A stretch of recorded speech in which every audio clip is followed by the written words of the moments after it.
Assalamualaikum warahmatullahi wabarakatuh. Alhamdulillah, nahmaduhu wa nasta'inuhu wa nastaghfiruhu wa na'udzu billahi min syururi anfusina wa sayyiati a'malina. May yahdihillahu fala mudilla lahu wa may yudlil fala hadiya lahu. Asyhadu an la ilaha illallah wahdahu la syarika lah wa asyhadu anna Muhammadan abduhu wa rasuluh wa safiyuhu wa khaliluhu addal amanah wa nasahal ummah wa jahada fi sabilihi haqqa jihadih.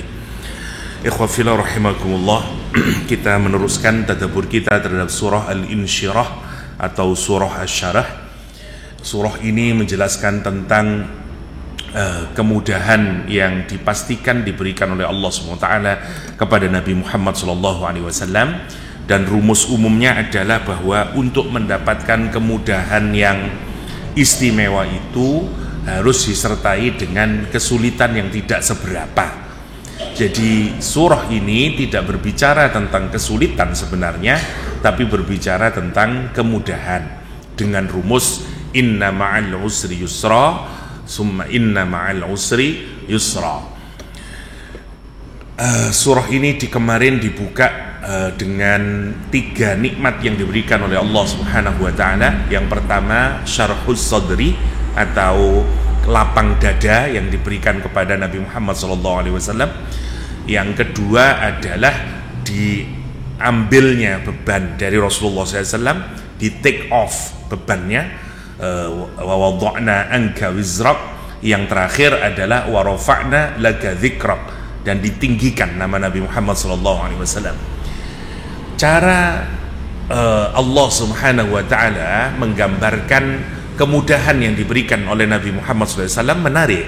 Yang pertama diawali dengan lapang dada, yang urusannya urusan ruhani, urusan spiritual, urusan emosional. Yang pertama. Yang kedua, dihilangkannya kesulitannya, urusan material ini, jadi benar-benar diangkat bebannya. Yang terakhir kemudian ditinggikan namanya di hadapan Allah SWT, di hadapan makhluk, di hadapan siapapun saja makhluknya Allah Subhanahu wa taala. Kenapa kalau kita urutkan ini? Kalau kita ini mendapatkan masalah, yang paling susah kita ini untuk melepaskannya atau keluar dari masalah itu sesungguhnya bukan masalah itu sendiri, tapi perasaan kita atau pikiran kita terhadap masalah tersebut. Contoh, anak-anak mahasiswa atau pelajar waktu nggarap skripsi, itu yang membuat dia nggak selesai-selesai sebenarnya bukan karena dia tidak mampu menjelaskan, tapi pikirannya itu wabot skripsi itu nyumpeki dan segala macamnya lah. Padahal kalau kita awal waktu mau nggarap skripsi itu kayaknya nggak mau selesai lah gitu, mau nggarap tesis itu kayaknya nggak mau selesai. Tapi kalau ternyata pelan terus dikerjain, dia hilang juga beban itu. Masya Allah. Apa maksudnya? Kita ini sebenarnya yang membuat kita tidak bisa keluar dari masalah itu, yang paling penting sesungguhnya adalah pikiran kita. Kalau kita ini menganggap masalah itu sebenarnya adalah sesuatu yang bisa diselesaikan, maka masalah itu akan bisa diselesaikan. Nah, itulah persoalan yang disebut dengan lapang dada. Karena begitu kita ini sempit dada kita, makin sempit, tidak ada jalan keluar. Tapi kalau kita yakin ini ada dan seterusnya, itu yang disebut dengan lapang dada. Karena itu persoalan apapun saja itu harus diawali dengan lapang dada, yang pertama. Yang kedua baru nanti kita akan bisa menyelesaikan persoalan tersebut.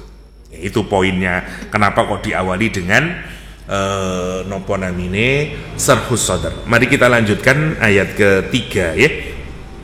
Wa rafa'na laka dzikrak. Wa rafa'na, dan kami tinggikan, laka khusus bagimu Muhammad sallallahu alaihi wasallam, dzikraka sebutanmu.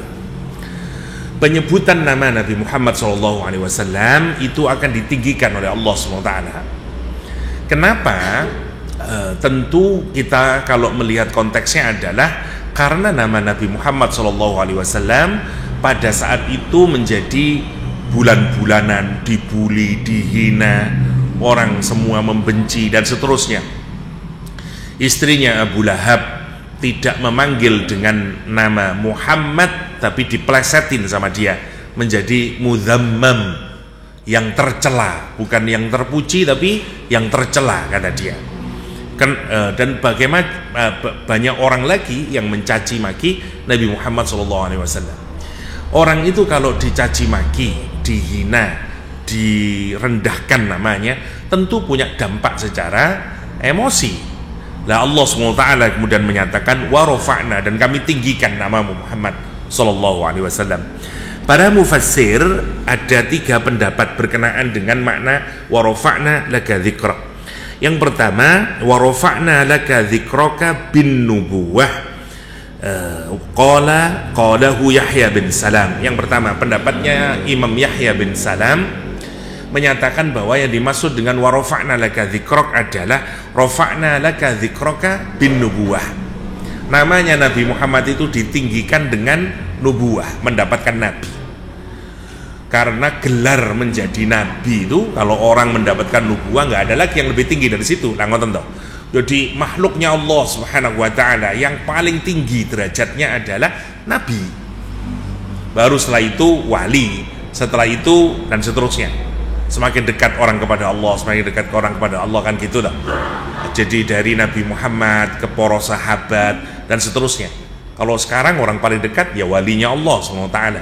Rasulullah SAW menyatakan nanti orang itu nopo namine akan yang paling banyak diuji oleh Allah ya aku, kata Rasulullah, summal amsal fal amsal, yang semisal dengan aku dan seterusnya, yaitu pengikut Rasulullah SAW, para sahabat, para tabi'in, tabi'ut tabi'in dan seterusnya, orang yang kukuh di dalam berpegang teguh kepada ajaran agama ini.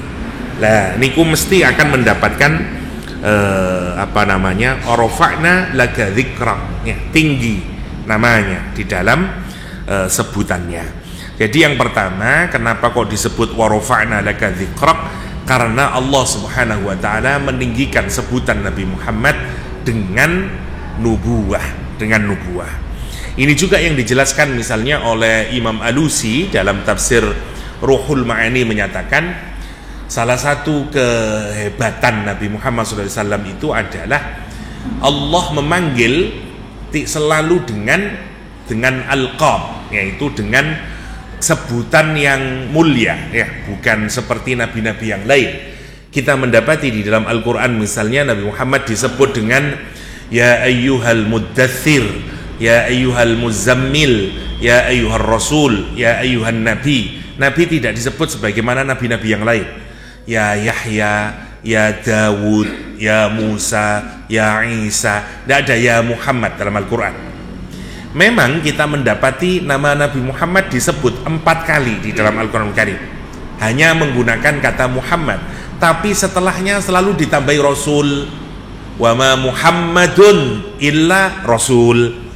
Jadi masih ditinggikan, tidak seperti misalnya ya Isa inni mutawaffika wa rafi'uka, nggak ada kalimat Rasul, cuman dipanggil saja hei Musa inni mutawaffika, sesungguhnya aku mewafatkanmu, misalnya kata Allah SWT. Ya Adam inni ja'ilun fil ardi khalifah, ya, dan seterusnya. Ya Musa, ya inni anallah la ilaha illa ana fa'budni, dan seterusnya. Jadi nama ya Yahya khudil kitaba biquwah, lah beda, meskipun disebut nama Nabi Muhammad, tapi seterusnya adalah nama kehormatannya, yaitu Rasul. Wa ma kana Muhammadun illa aba ahadim rijalikum walakin Rasulullah. Nah gitu. Wa ma Muhammadun illa Rasul. Masih dikasih kehormatannya. Satu-satunya nama Nabi Muhammad yang tidak ada Rasulnya adalah di surat Muhammad ayat kedua. Wa ma nuzzila ala Muhammadin. Itu saja. Para mufassirin itu, para ulama menyatakan, kenapa yang di sini kok tidak nampak kehormatannya? Karena memang tekanannya di ayat itu ingin menegaskan nama Nabi Muhammad SAW, dan sudah di penghormatannya adalah nama surat itu sendiri sudah disebut dengan nama surah Muhammad ya. Nah, itu satu-satunya saja.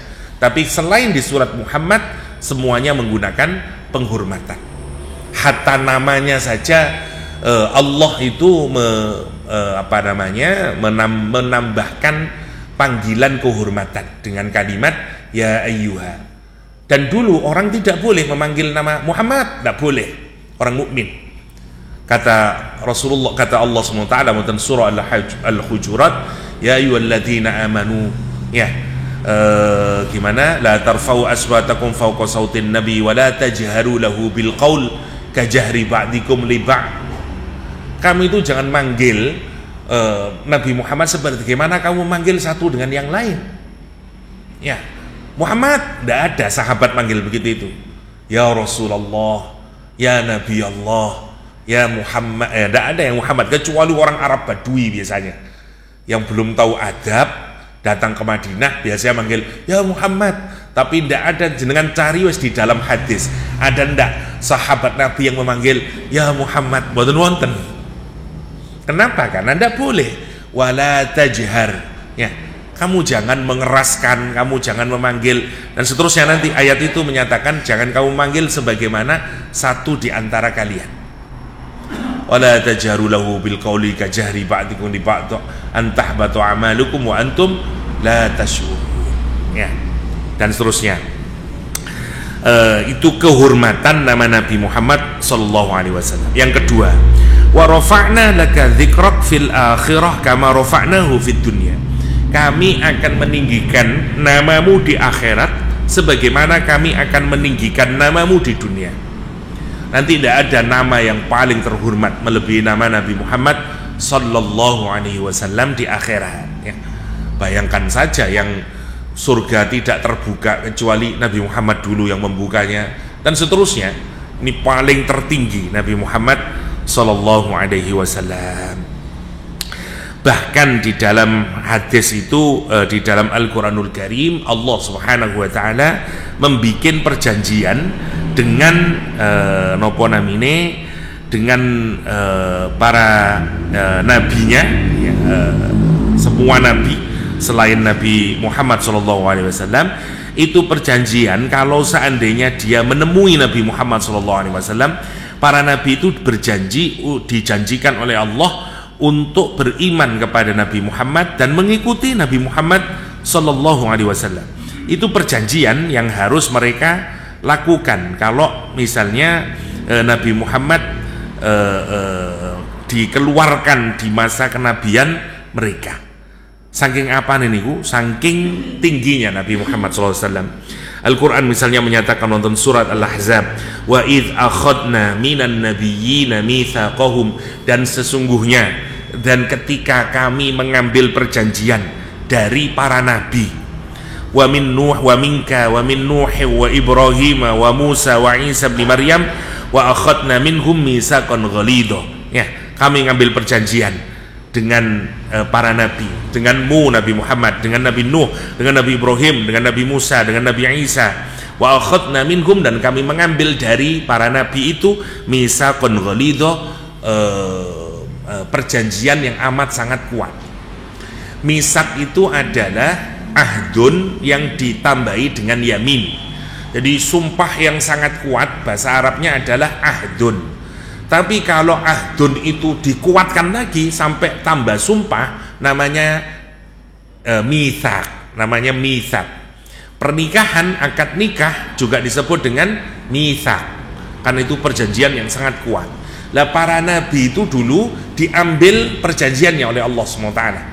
Nopo perjanjiannya? Salah satu isi perjanjiannya itu adalah kalau Nabi Muhammad itu diutus di saat kamu sedang menjadi nabi, maka kamu wajib untuk beriman kepada Rasulullah SAW dan membela Rasulullah SAW, mensupport Rasulullah SAW. Coba niku nopo lek mboten kemuliaan. Hatta nanti kenapa Nabi Isa alaihissalam meskipun turun nanti di muka bumi ini, beliau menjadi orang muslim karena akan hidup dengan syariahnya Nabi Muhammad sallallahu alaihi wasallam. Demikian penjelasan yang kita dapatkan dalam hadis. Karena itu ketika Nabi Musa nanti turun, bertemu dengan Imam Mahdi pertama kali yang sedang akan melaksanakan sholat berjamaah. Imam Mahdi mempersilahkan Nabi Isa alaihissalam untuk mengimami, boten purun Nabi Isa, dan nanti yang menjadikan imam adalah Imam Mahdi. Para ulama menyatakan inilah bukti Nabi Isa alaihissalam nanti akan mengikuti syariatnya Nabi Muhammad SAW, bukan menjadi nabi baru dan kemudian membawa syariat baru, boten. Nah niku untuk menunjukkan apa? Satu, tingginya Nabi Muhammad SAW, dan sekaligus nopo namine perjanjian Allah Subhanahu wa taala dengan para anbiya itu tadi, karena memang sudah ada perjanjiannya itu. Masya Allah. Nah nanti nama Nabi Muhammad itu ditinggikan oleh Allah di akhirat sebagaimana Allah meninggikan di dunia. Yang ketiga, antuzkara ma'i idza dzukirtu, engkau itu nama Nabi Muhammad itu akan disebut ma'i, bersamaku, kata Allah SWT. Idza dzukirtu, ketika namaku disebut. Sekarang ini puncak dari kehormatan ya, kalau nama Allah disebut, nama Nabi Muhammad juga disebut. Sebagaimana di hadits qudsi diriwayatkan oleh Abu Sa'id Al-Khudri anin Nabi sallallahu alaihi wasallam annahu qala atani Jibril, telah mendatangiku malaikat Jibril alaihi salam, faqala, kemudian Nabi Muhammad sallallahu alaihi wasallam menceritakan apa yang bawa oleh malaikat Jibril itu, yaitu hadits qudsi. Allah Subhanahu wa taala berfirman, innallaha ta'ala yaqul, sesungguhnya Allah Subhanahu wa taala berfirman, atadri kaifa rafa'tu dzikra, Allah berkata kepada Nabi Muhammad SAW, atadri, apakah kamu tahu, kaifa rafa'tu dzikra, bagaimana aku meninggikan namamu? Qala Allahu a'lam, kata Rasulullah SAW, Allah yang maha lebih mengetahui. Faqala, Allah SWT kemudian menyatakan, idza dzukirtu dzukirta, kalau namaku disebut, namamu juga disebut. Masya Allah. Di mana nama Allah disebut, nama Nabi Muhammad disebut? Yang pertama, azan. Kalau kita menyatakan asyhadu an la ilaha illallah, diikuti dengan asyhadu anna Muhammadan Rasulullah. Dalam azan, dalam tasyahud kita asyhadu an la ilaha illallah, asyhadu anna Muhammadan Rasulullah. Ya. Dan di banyak tempat lagi, kita ini bahkan kalau menghitung sekarang itu nama terbanyak di dunia Muhammad. Lah di sensus teng alam donya nih, nama sing paling kathah dipakai nama Muhammad sallallahu, Muhammad Ahmad. Insyaallah teng masjid ini lek kengken ngacung pinten namine Muhammad lah paling banyak nggih. Jadi memang paling banyak namanya. Apalagi nama Nabi Muhammad itu dipanggil dalam sholat, dalam azan, dalam tasyahud, dalam sholawat, belum yang membaca sholawat. Dan yang paling menarik lagi, penyebutan nama Nabi Muhammad itu kalau kita pikir-pikir, seakan-akan tidak ada satu menit pun atau satu detik pun tidak ada orang yang menyebut nama Nabi Muhammad SAW. Selalu tersebut. Misalnya nggih, teng mriki azan asyhadu an la ilaha illallah, masjid kono baru asyhadu anna Muhammad Rasul. Masjid sananya lagi asyhadu anna Muhammad Rasul. Terus niku. Selesai di sini 10 menit di Jakarta. Asyhadu anna Muhammad Rasulullah. 10 menit lagi mungkin teng Kuala Lumpur, dan itu terus 24 jam ngeten di alam donya niku. Sehingga tidak ada nama yang tidak dalam 1 menit pun disebut kecuali nama Nabi Muhammad SAW. Masya Allah nih. Kok sakit ngoten niku lek dipikir, karena setiap celah waktu niku selalu disebut nama Nabi Muhammad sallallahu alaihi wasallam. Matur sebaduan. Itu untuk menunjukkan apa? Menunjukkan kehormatannya Nabi Muhammad sallallahu alaihi wasallam. Oke. Niku terakhir kehormatan yang diberikan oleh Allah Subhanahu wa taala wonten surah Al-Hasyr ini. Jadi asyarah maksud saya nih. Jadi 1, dilapangkan dada, 2, dilepaskan dari beban yang berat, yang ketiga ditinggikan namanya oleh Allah SWT. Setelah itu diakhiri dengan kalimat jawabnya, fa inna ma'al usri yusra, apa yang kita lihat dari Nabi Muhammad tadi ya, dilapangkan dada, diangkat bebannya, dan kemudian ditinggikan namanya, itu semuanya kita bisa melihat dalam kehidupan gitu. Mestinya kalau kita pikirkan, boten wonten wong sing paling sumpek teng alam donya niku melebihi Nabi Muhammad. Siksaannya, caci makinya, cobaannya, semuanya bukan saja dari orang luar tapi dari dalam rumahnya sendiri. Abu Jahal kados ngoten, Abu Lahab semacam itu. Belum lagi godaan dari macam-macam, nanti ujian dari istrinya, macam-macam.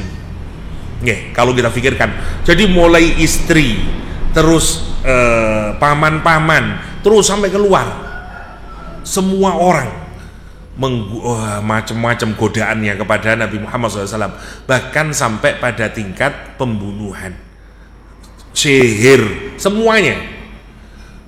Kita kalau mikirkan, orang itu kan sumpek atau boten sumpek, biasanya kan berkaitan dengan ujian, kan gitu. Bayangin anak-anak kita itu kalau lagi ujian sumpek semuanya, udah sumpek, lagi banyak ujian. Tapi yang menarik, kita dapati tidak ada orang yang paling luas dadanya, paling jembar atine melebihi Rasulullah SAW. Coba, nopo nih kalau kita mikirkan, ya Allah, ternyata untuk meluaskan dada kita itu salah satu caranya adalah dapat ujian. Orang itu kalau dapat ujian, nanti dadanya semakin luas karena dia mendapatkan kalau dia sabari, dia tahu ternyata dapat balasannya, terus dia semakin, Masya Allah, ternyata begitu ya hidup itu, semakin lebar dadanya ini, semakin luas dadanya. Ya, itu yang pertama. Dan justru kalau kita ini mendapatkan ujian demi ujian, ujian demi ujian, ujian demi ujian, kita semakin, Masya Allah, tinggi nama kita ini. Tanyalah semua orang yang tinggi namanya, ya, bahkan di dunia ini, semuanya karena dia ditempa oleh ujian demi ujian. Boten wonten sing biasa. Albert Einstein yang kita tahu semuanya, ya, sak donya orang tahu Albert Einstein. Tapi kalau kita lihat hidupnya mulai awal itu susahnya dia sebagai orang terusir, orang Yahudi di sana, dan seterusnya nih, sampai Einstein itu nggak ada musuh, sama-sama peraih Nobel. Namine kok supe kalau namine niki ilmuwan podo cali wong Jerman ya, pinter juga dia. Awalnya dia bersahabatnya sama-sama, tapi begitu Jerman niku nopo namine dipimpin oleh Hitler dengan menyatakan bahwa bermusuhan dengan Yahudi, maka sejak saat itu berubah temannya nih, saya lupa namanya, peraih Nobel juga. Nah, mulai dia menyatakan apa yang dipikirkan oleh Einstein itu adalah omong kosong belaka. Karena Einstein mengawali fisika teori dan seterusnya nih, kata dia itu enggak berdasar, karena sebenarnya sains yang benar itu berdasar dengan eksperimen, bukan dengan otak-atik matematika. Nah, gitu omongannya dia. Dan bahkan dianggap sainsnya atau fisikanya Einstein itu dianggap sebagai fisika Jermani, fisika Yahudi. Sementara fisika saya ini adalah fisika Jerman, disebut dengan Aryan fisik, fisika kaum Arya. Sementara fisikanya Einstein disebut dengan Jewish fisik, fisika Yahudi. Sampai dia yang dijadikan penasehat sainsnya Jerman saat itu, karena dia menjilat kepada Hitler. Dan itu salah satu alasannya nanti kenapa Einstein pindah ke Amerika Serikat.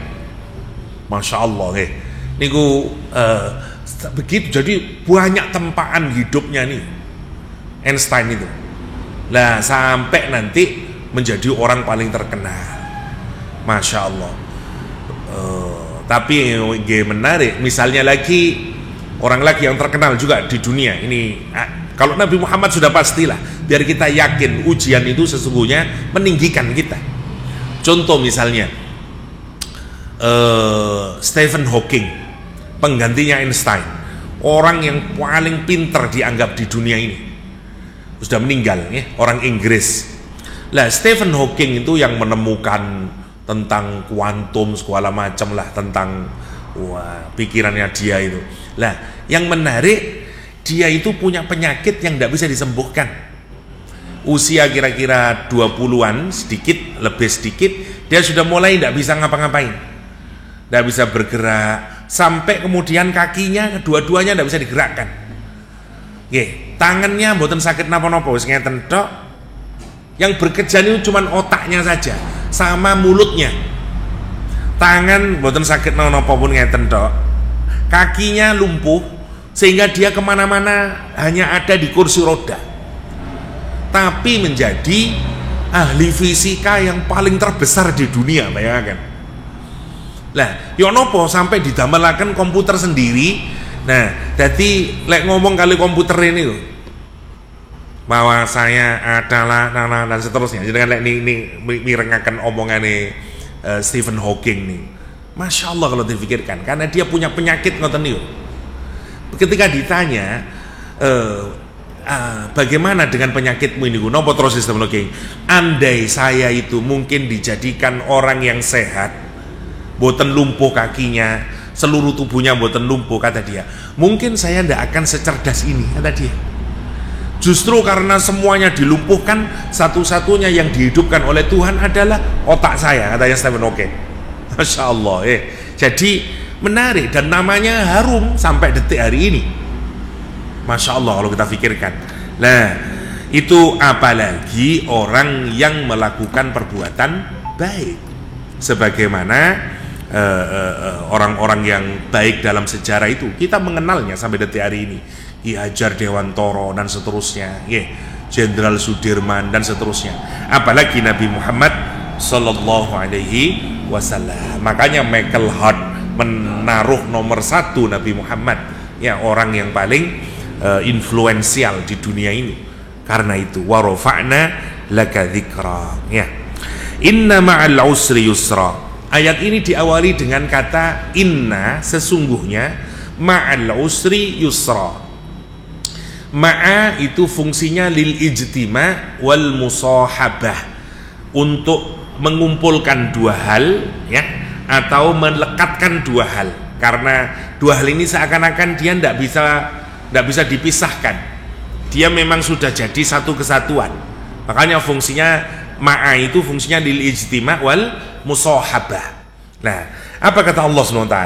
Inna ma'al usri yusra. Perhatikan, kata inna itu biasanya kalau dalam bahasa Arab, kalau ada inna diikuti oleh isimnya inna namanya. Isimnya inna niku kata bendanya seperti kayak gini. Sesungguhnya masjid itu besar. Besar menjadi khobarnya inna. Jadi sesungguhnya masjid itu besar. Nah, yang jadi fokus kalau ada inna itu isimnya. Jadi kalau mau saya tanyain, misalnya saya ngomong sesungguhnya masjid itu besar, itu tentang apa? Tentang masjid. Temanya tentang masjid. Karena apa? Diawali dengan kata inna nih. Jadi kalau kepingin tahu tema satu kalimat, kalau dia diungkapkan dengan diawali dengan inna, maka isim innanya itulah yang menunjukkan temanya. Gitu maksudnya. Sekarang kita lihat, inna ma'al usri yusra. Mana isimnya? Isimnya bukan ma'al usri, isimnya itu yusra. Sebenarnya gini, innal yusra ma'al usri, mestinya begitu kalimat normalnya nih.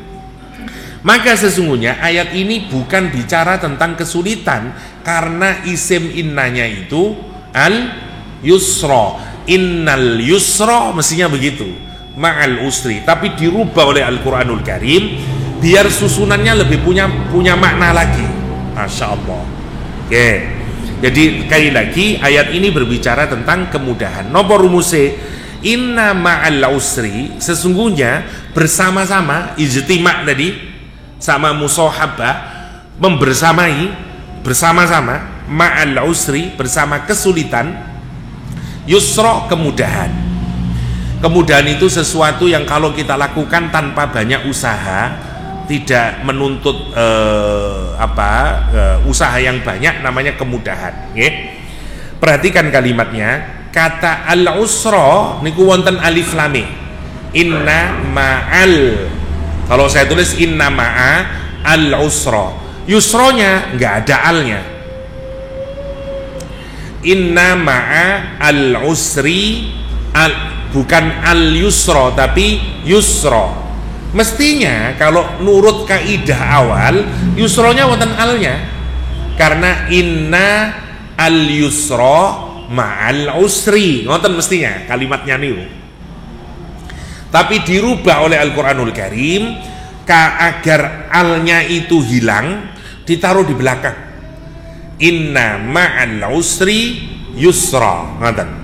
Napa maksudnya? Gini, kalau kata itu diawali dengan kata al, ya, inna ma'al, ada alnya itu menunjuk kepada sesuatu yang tertentu.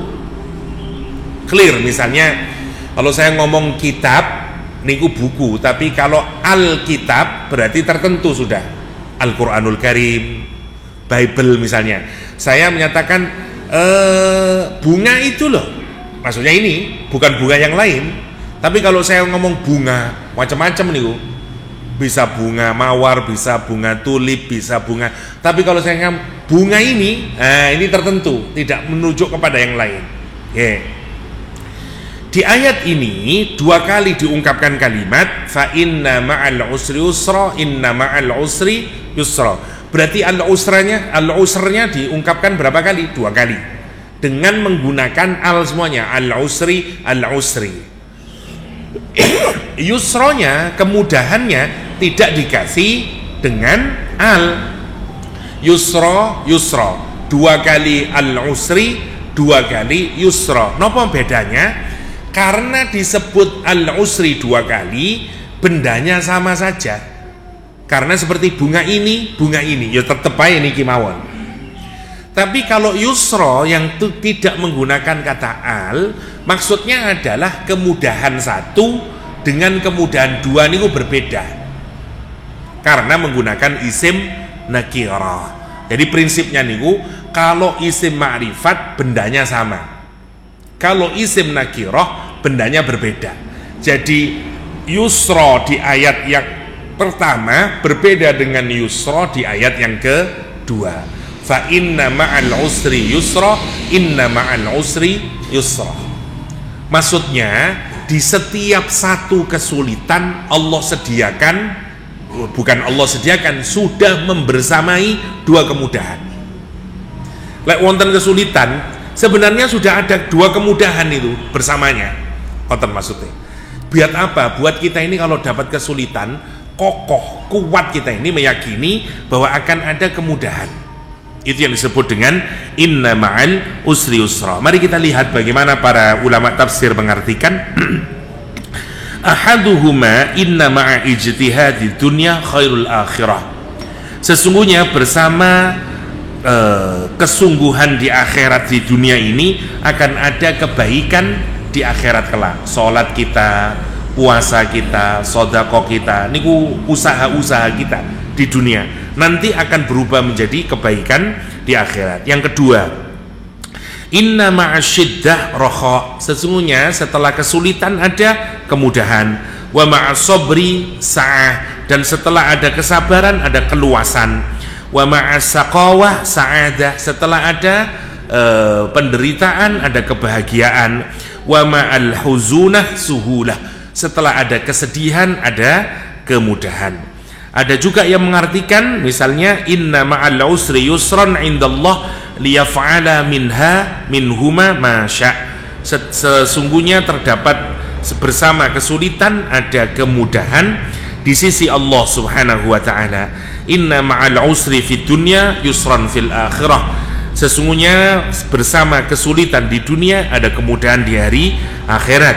Inna ma'al usri liman buliya. Sesungguhnya bersama kesulitan bagi orang yang mendapatkan bala, kemudahan bagi orang yang sabar dan qanaah, ya.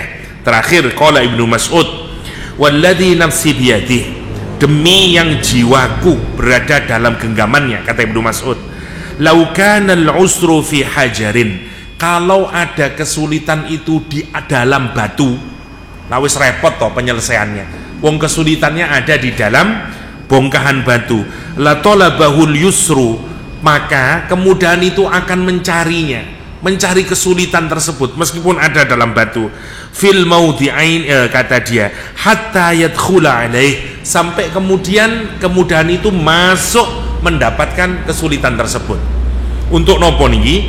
Untuk lagi-lagi menjelaskan kepastian kemudahan kalau kita mendapatkan kesulitan. Wala yaghlib usrun yusrain, kata Ibnu Mas'ud, tidak mungkin bisa dikalahkan ya dua kemudahan dengan zaman satu kesulitan. Wa innamal usru fil maudhi'aini wahidan, ini yang saya jelaskan ya, karena kesulitan di dua ayat ini adalah satu saja. Wal yusru isnain, dan kemudahannya adalah dua. Kenapa? Lidukhulul alifi wal lam, karena masuknya alif dan lam tadi, alal usri, dalam kata usri, wa hadziha minal yusri, dan dibuang alif lamnya minal yusri, dari kata yusri. Ini maksudnya. Jadi salah kalau setiap kesulitan ada kemudahan. Mboten ngoten menurut Quran. Setiap kesulitan ada dua kemudahan. Mboten setiap sebuah kesulitan akan ada dua kemudahan. Akan dua kemudahan. Makanya jangan putus asa. Semakin kita mendapat kesulitan, semakin kokoh, pasti ini ada jalan keluarnya. Terlampau banyak contohnya ya, orang-orang yang mendapatkan kesulitan dan berakhir dengan kemudahan yang diberikan oleh Allah Subhanahu wa ta'ala. Contoh Mus'ab bin Umair. Mus'ab bin Umair itu dijuluki dengan lu'lu'ah Quraisy, permatanya Quraisy. Kenapa? Karena dia punya isu ibu namanya Khunnas. Khunnas niku bintang yang bercahaya, bintang yang berkedip-kedip niku Khunnas. Khunnas menikah dengan Umar. Umar niku orang kaya raya. Umar anaknya Hashim, jadi ketemu dengan Rasulullah di Hashim. Rasulullah, Sayyid Abdullah, Abdul Muttalib, ke atasnya nanti Hashim ke Abdi Manaf. Jadi Mus'ab bin Umair niki masih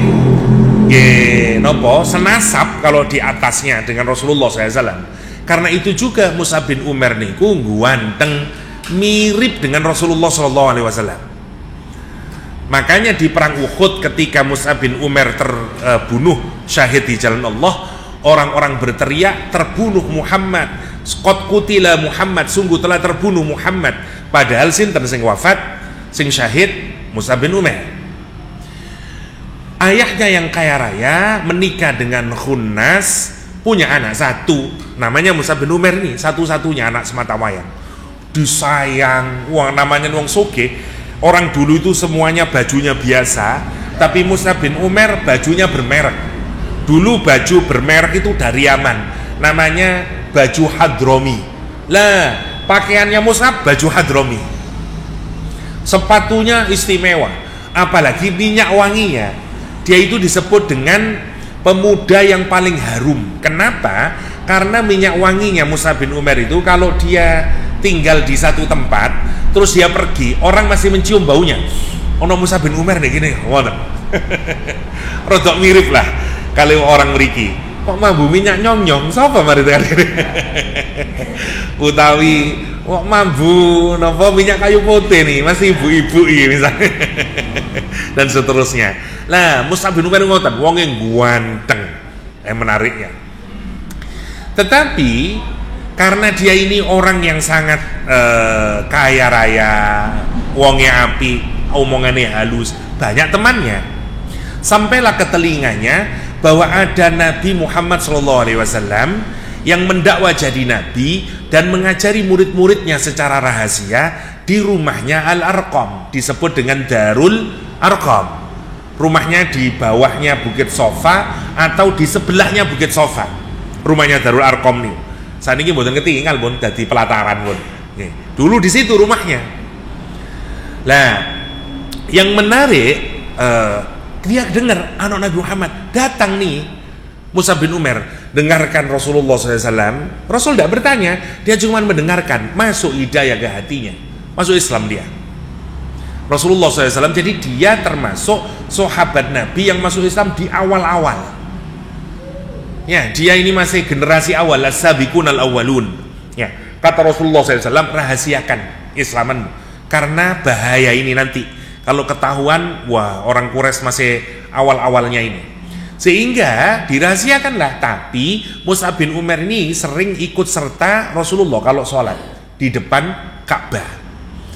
Nah, penjaga kunci Ka'bah namanya Utsman bin Tolha, ini kuningali. Kira kok sering bareng ambek rombongannya Nabi Muhammad ini.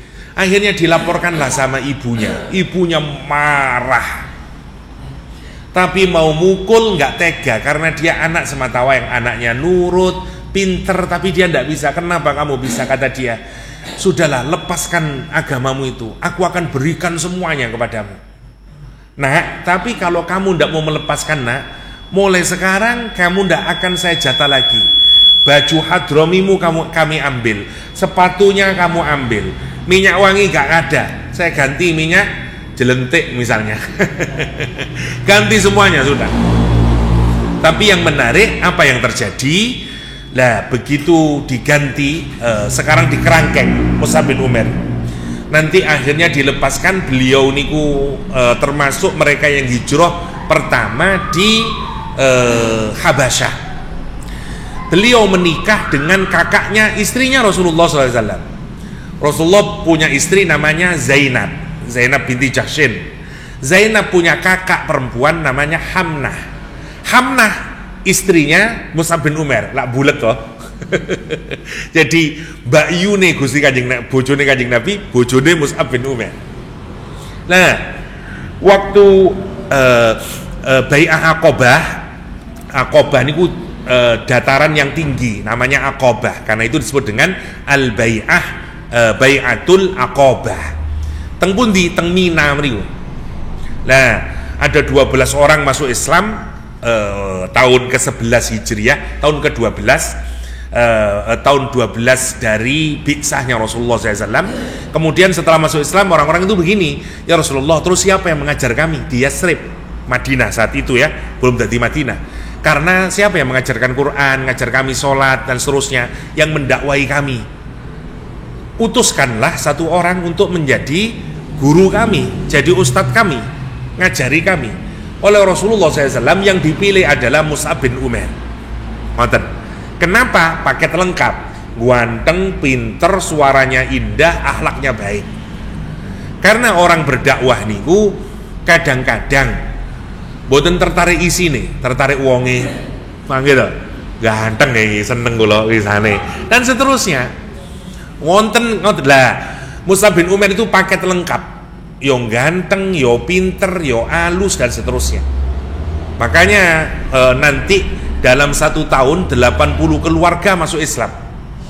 Tetapi kesulitan demi kesulitan kalau kita hadapi, Masya Allah, sulit hidupnya. Karena semua kekayaannya kemudian diambil semuanya oleh ibunya. Tapi yang menarik, Allah memuliakan. Dari kesulitan yang sedikit itu, Allah memberikan kemudahan yang gilang gemilang kepada Mus'ab bin Umair, sampai tercatat dalam sejarah Islam secara mengagumkan. Ya nopo ceritane? Salah satu kehebatan Mus'ab bin Umair adalah dia ini dijadikan oleh Rasulullah sebagai hamil liwa al-Islam. Dia pembawa bendera Islam. Kalau peperangan yang diserai oleh Rasulullah untuk membawa bendera niku adalah Mus'ab bin Umair. Kalau membawa bendera niku tanda nopo kekuatannya. Kalau bendera itu jatuh ya kalah berarti masyarakat tentara tersebut. Dan yang bawa bendera yang tidak jauh-jauh dari Rasulullah SAW. Di perang Uhud setelah kalah nih, diserang balik oleh Khalid bin Walid. Niki tasnya dibawa ngeten, tapi sudah mulai kocar-kacir. Ngelihat benderanya itu membawa, dikira Rasulullah SAW ya. Jadi Mus'ab bin Umair bawa ngeten, ditebas tangan kanannya. Hilang tangan kanannya, diambil dengan tangan kirinya oleh Mus'ab bin Umair. Nopo terus ya Mus'ab bin Umair? Saya melihat orang-orang itu mendekati Rasulullah SAW karena kelihatan dari apa? Bendera itu. Maka saya lari menjauhi Rasulullah SAW agar sayalah yang dikejar oleh musuh ini, demi menyelamatkan sinten? Rasulullah SAW. Mus'ab bin Umair bawa dengan tangan kirinya itu sambil menyatakan, wa ma Muhammadun illa rasul qad khalat min qablihi rusul dan bertakbir beliau Allahu Akbar sehingga dikirain nabi. Kata dia, nabi-nabi itu wa ma Muhammadun, tidaklah Muhammad itu kecuali rasul. Rasul itu kadang kalah kadang menang, bahkan ada rasul yang terbunuh. Jangan kendor semangatmu, kira-kira begitulah yang dimaui oleh Mus'ab bin Umair sambil dia berteriak Allahu Akbar. Nah, menjauh dikejar dia. Semakin banyak yang mengejar Mus'ab bin Umair karena dia dianggap apa? Membersamai Rasulullah SAW dan bahkan dianggap Rasulullah sendiri. Ditebas tangan kirinya, hilang tangan kirinya, diambil dengan mulutnya, diletakin di dadanya, sampai kemudian tidak kurang dari 70, lebih dari 70 tusukan tombak, panah, pedang yang ada di tubuhnya Mus'ab bin Umair. Rasulullah SAW wonten perang Uhud itu jenazah yang pertama kali, karena jenazah itu satu-satu dihadapkan kepada Rasulullah, 70 orang itu.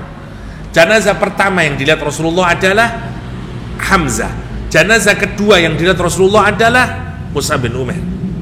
Rasulullah nangis lihat Mus'ab bin Umair dan Masya Allah, kata Rasulullah, dulu kan Mus'ab itu terkenal sebagai orang yang kaya raya, pakaiannya hadromi, tapi dia melihat, ya Allah, kata Rasulullah itu sekarang menjadi sederhana. Bahkan dilaporkan oleh Khabbab bin Arad, ya, in ghatta ra'sah badat rijlah, ya, wa in nopo namine ghattat rijlah bada ra'sah.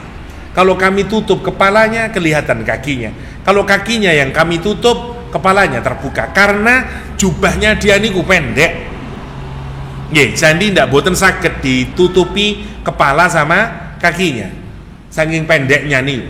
Akhirnya Rasulullah SAW memerintahkan untuk menutup kakinya Mus'ab bin Umair dengan rumput izkir, dengan rumput-rumput niku wafatnya pahlawan Islam yang sangat agung, namanya sinten? Mus'ab bin Umair. Mus'ab bin Umair lah, dia mendapatkan kemudahan yang jauh lebih hebat lagi. Satu, di dunia punya iman bersama Rasulullah SAW. Memang dapat penderitaan berupa nopo, susahnya tadi itu, tapi kebaikan yang disediakan oleh Allah, kemudahan yang disediakan Allah melebihi itu semuanya, sampai derajatnya naik setinggi-tingginya menjadi syuhada Uhud. Itu yang disebut dengan inna ma'al usri yusra. Terakhir, fa idza faraghta fansab wa ila rabbika farghab. Fa idza, maka idza faraghta, jika kamu telah selesai, faragha niku kalau kita sudah kosong, betul wonten pekerjaan malih. Jika kamu telah selesai menyelesaikan satu urusan, fansab, maka lelahkanlah dirimu. Nasab itu kalau kita mendirikan tenda, nasaba, untuk menunjukkan usaha yang keras sampai kita payah, namanya nasab. Fansab maksudnya exhaust yourself, jadi payahkan, maksudnya usaha berikutnya. Kalau kita ini sudah selesai satu urusan, tegakkanlah urusan berikutnya. Ya, apa maksudnya? Yang pertama, fa idza faraghta minal faraid fansab min qiyamil lail. Kalau kamu telah menyelesaikan sholat 5 waktu, lakukan qiyamul lail. Mana yang pertama? Yang kedua, fa idza faraghta min sholatika fansab min du'ai fi du'aika. Kalau kamu sudah habis sholat, kemudian doalah kepada Allah SWT. Yang ketiga, fa idza faraghta min jihadika aduwaka fansab li ibadati rabbik. Kalau kamu sudah berperang melawan musuh-musuhmu, kemudian kamu beribadahlah kepada Rabbmu. Yang keempat, fa idza faraghta min amri dunyaka fansab fi amali akhiratik. Kalau kamu telah menyelesaikan urusan di duniamu, beramallah untuk urusan akhiratmu. Fa idza faragta min ibla'ir risalah fansab li jihadi aduwik. Kalau kamu sudah selesai menyampaikan risalah, berjihadlah di dalam memerangi musuh-musuhmu. Ini beberapa makna yang diberikan oleh para mufassir. Mana terkuat fansab di situ adalah karena dari nasoba yang tadi menegakkan nopo namine tenda, fansab sini menegakkan tubuh kita dalam qiyamul lail.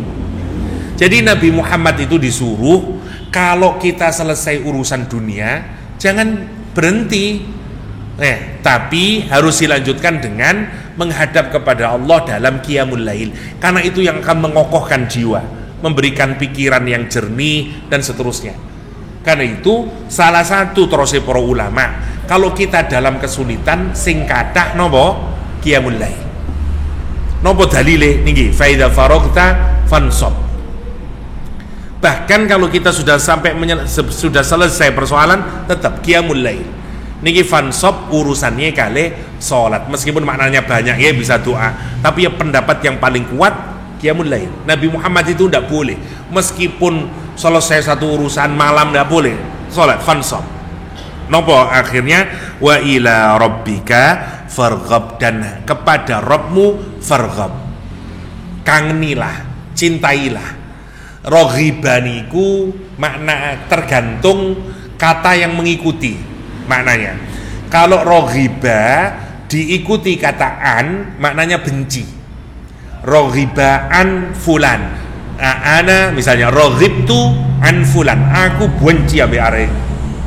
Jadi roghibaan seperti hadis pernikahan yang terkenal ya, an nikahu sunnati faman roghibaan, wonten ane maknanya benci, tapi lek roghiba ila maknanya cinta, sebaliknya. Dalam bahasa Arab wonten kata yang maknanya tergantung kata yang mengikuti. Kalau roghiba ila maknanya menjadi sangat cinta, sama kayak gini, azizun. Azizun itu kalau diikuti kata ala maknanya bukan perkasa, lawannya perkasa. Lemah, hancur, lemes, itu namanya azizun. Azizun alaihi ma anittum, ada Al-Quran. Nabi Muhammad itu langsung wis sumpek, lemah, mikirin apa? Kesusahan kita. Saking oleh dipikir temen ya apa ya umatku nih. Nah kalimatnya aziz, bukan perkasa, tapi lawannya sama dengan ini. Jadi sebenarnya wa ila rabbika farghab, mestinya farghab ila rabbik, nonton kalimat benernya nih. Tapi dibalik ila rabbika, kenapa? Untuk menghadirkan makna khusus, khususnya kepada Tuhanmu cintailah, kepada Tuhanmu DP lah, kepada Tuhanmu kangenilah, kepada Tuhanmu dan seterusnya. Ya itu maknanya farghab, cintailah. Kalau di sini maknanya, misalnya Ibnu Mas'ud menyatakan farghab ilaihi fi du'aika. Ya. Sukalah kamu itu untuk minta doa kepada Allah Subhanahu wa taala. Fi ma'unatika. Ya, mintalah, berharaplah kamu terhadap pertolongan ya Allah Subhanahu wa taala. Fi ikhlasi niyatika.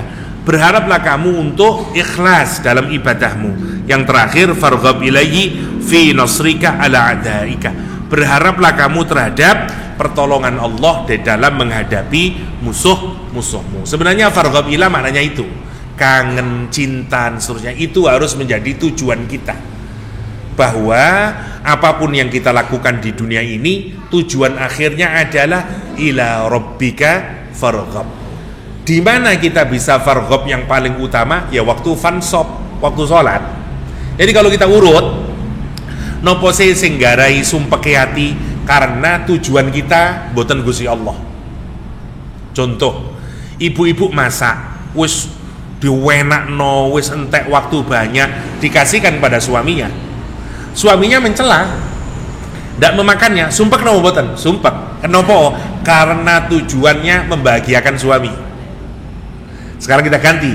Kalau tujuannya adalah mematuhi perintah Allah untuk berbuat baik kepada suami, insya Allah mboten sumpek.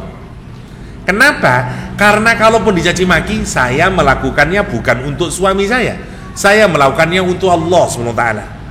Meskipun dicaci oleh suami saya yaitu ujian buat saya. Tapi saya akan terus melakukannya. Kenapa? Karena saya melakukan agar Allah ridho dengan saya sebagai seorang istri yang berusaha berbuat baik kepada suaminya. Jadi nopo mawon, mari kita pikirkan itu. Yang membuat kita galau adalah karena mboten wa ila rabbika farghab. Nah, agar kita ini terus menerus bisa wa ila rabbika farghab, fansab, qiyamul lail, tegak dalam sholat. Karena kalau kita tegak dalam sholat, itu yang akan mengokohkan batin kita. Nah, kalau sudah tegak dalam sholat, kita akan menyadari semua kesulitan itu selalu disertai dengan dua kemudahan. Nah, contohnya apa ini contoh kemudahannya itu? Di atasnya lagi, dilapangkan dada, dihilangkan kesulitan, ditinggikan namanya, begitu. Jadi surah ini adalah resep kita untuk menghadapi kesulitan. Nopo? Satu, keyakinan kita bahwa inna ma'al usri yusra, inna ma'al usri yusra. Yang kedua, kale bergantung pada Allah SWT melalui salat, karena itulah penyelesaiannya. Nanti Allah yang akan menambahkan kemudahan buat kita menyelesaikan persoalan kita, dan tidak ada yang lain apapun saja yang kita lakukan di dunia ini kecuali satu mawon tujuannya, wa ila rabbika farghab. Demikian ingkang saged kula sampaikan, mugi-mugi wonten manfaatipun. Hadanallahu yakum ajma'in wa sallallahu ala nabiyyina Muhammadin wa alihi wa sahbihi wasallam wa akhiru da'wana alhamdulillahi rabbil alamin. Subhanakallahumma wa bihamdik asyhadu an la ilaha illa anta astaghfiruka wa atubu ilaik. Assalamualaikum warahmatullahi wabarakatuh.